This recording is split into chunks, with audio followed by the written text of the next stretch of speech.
আকাশে উড়বে নিজ হাতে বানানো বিমান, এমন স্বপ্ন দেখাও কিন্তু এতটা সহজ নয়। এই কঠিন স্বপ্নটাই বাস্তবে করে ফেলেছেন মানিকগঞ্জের শিবালয় উপজেলার ৬০ ঘর তেউতা এলাকার যুবক জুলহাস মোল্লা। এজন্য ছিল তার চরম অধ্যবসায় আর ইচ্ছাশক্তি। সময়টা একেবারে কম নয়। ৪ বছরের পরিশ্রমের পর অবশেষে আকাশে ডানা মেলেছে জুলহাসের স্বপ্ন। আমি একজন অদক্ষ লোক, যে কখনোই প্লেনে উঠেও নাই, চালাইও নাই। এরকম একজন অদক্ষ লোক হয়েও এটাকে আমি সুন্দরভাবে ব্যালেন্স করতে পারি। তো তাহলে বোঝা যাচ্ছে যে এটার ব্যালেন্স কতটা সুন্দর। আর এরকম ব্যালেন্স দিয়ে যদি আমি এটাকে বড় করে তৈরি করি, সেটা দিয়ে পাইলটের প্রশিক্ষণ নেওয়া অবশ্যই সম্ভব। এটা আমার টোটাল 4 বছর 3 বছর গবেষণা করতে হয়েছে, তারপর এটার কাজ শুরু করি। এটা করতে 1 বছর, টোটাল 4 বছরের পরিশ্রমে এটা সম্ভব হয়েছে।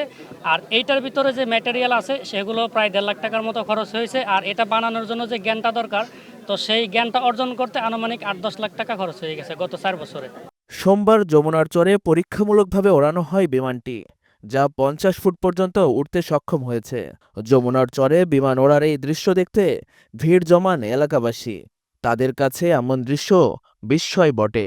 এটাতে আমি অ্যালুমিনিয়াম, এসএস, লোহা সবই ব্যবহার করছি। যেখানে যেটা পারফেক্ট হয় সেটাই ব্যবহার করছি। আর ইঞ্জিন হিসাবে আমার সামর্থ্য অনুযায়ী মাত্র 13,000 টাকা দিয়ে একটা পানির পাম্পের 7 গড়া ইঞ্জিন আমি এটাতে ব্যবহার করছি। চেষ্টা করলে মেঘের উপরে থেকেও ঘোরানো সম্ভব, কিন্তু যেহেতু এটা একটা ট্রেনার বিমান, সেহেতু এটাকে বেশি উপরে ওঠানো একটু ঝুঁকিপূর্ণ। তো এটাকে আমি কখনোই 50 ফিটের উপরে ওঠানোর চেষ্টা করিও নাই, ভবিষ্যতে করাও হবে না। যদি এটাকে ডেভেলপ করা হয় সেই ক্ষেত্রে চিন্তা করা যাবে যে এটার লিমিট বা বাড়ানো। আমি আশা করব যেন সরকার আমাকে সাহায্য করে এবং এই কাজে কোনো বাধা না দেয়।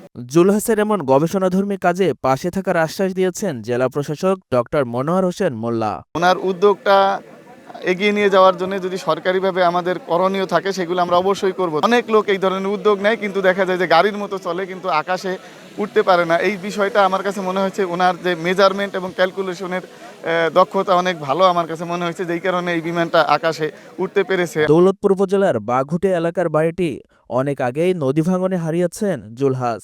পরে পরিবার নিয়ে ঠাঁই নেন শিবালয়ে।